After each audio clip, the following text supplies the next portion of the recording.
உடல்நலக்குறைவு காரணமாக அப்பல்லோ மருத்துவமனையில் அனுமதிக்கப்பட்டிருக்கும் முதலமைச்சர் மு.க.ஸ்டாலின் எக்ஸ் தளத்தில் தனது பணிகள் குறித்து பதிவிட்டிருக்கிறார். மருத்துவமனையில் இருந்தபடியே அரசு பணிகளை தொடர்கிறேன் என்று பதிவிட்டிருக்கிறார் மு.க.ஸ்டாலின். தொடர்ந்து இது தொடர்பான கூடுதல் விவரங்களை வழங்க இணைகிறார் எமது செய்தியாளர் ரமேஷ்.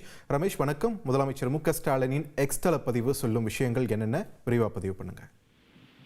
வணக்கம். மருத்துவமனையில இருந்தபடியே அரசு பணிகளை கவனித்து வருகிறார் முதலமைச்சர் மு.க.ஸ்டாலின். அதாவது முதலமைச்சர் மு.க.ஸ்டாலினுக்கு நேற்று லேசான தலை சுற்றல் ஏற்பட்டதை அடுத்து சென்னை கிரீன் சாலையில் உள்ள தனியார் மருத்துவமனையில சிகிச்சைக்காக அனுமதிக்கப்பட்டார்.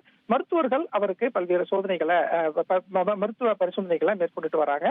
இன்னும் ஒரு 2 நாட்கள் அவர் மருத்துவமனையில தொடர் கண்காணிப்புல இருப்பார் அப்படின்னு மருத்துவமனை தரப்புல தெரிவிக்கப்பட்டிருக்கக்கூடிய சூழல்ல மருத்துவமனையில இருந்தவாறே அரசு அதிகாரிகளிடமும் தலைமைச் செயலாளர்களிடமும் அரசின் திட்டங்கள் பொதுமக்களுக்கு எந்த அளவுக்கு சென்று சேர்கிறது அப்படின்னு ஒரு ஆய்வு பணியையும் முதலமைச்சர் மேற்கொண்டு வராரு. குறிப்பா ஜூலை 15ஆம் தேதி உங்களுடன் ஸ்டாலின் அப்படிங்கிற முகாமை முதலமைச்சர் தொடங்கி வச்சிருந்தாரு. அரசின் திட்டங்கள் பொதுமக்களிடம் சரியாக சேருகிறதா, பொதுமக்கள் என்னென்ன மனுக்கு தீர்வு காண வேண்டுமோ அதையெல்லாம் இந்த உங்களுடன் ஸ்டாலின் முகாம் மூலமாக கொடுத்துட்டு வராங்க.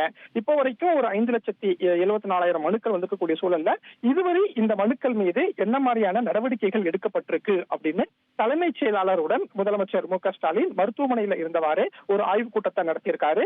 அதே சமயம் பொதுமக்கள் கொடுக்கக்கூடிய மனுக்கள் மீது தீர்வு காண்றதுல எந்த விதமான தாமதமும் இருக்கக்கூடாது, உடனடியாக பொதுமக்கள் மனுவுக்கு தீர்வு காணணும் அப்படின்னு முதலமைச்சர் ஒரு அறிவுறுத்தலையும் அதிகாரிகளுக்கு கொடுத்திருக்காரு. நன்றி ரமேஷ், உங்களுடைய விரிவான தகவல்களுக்கு.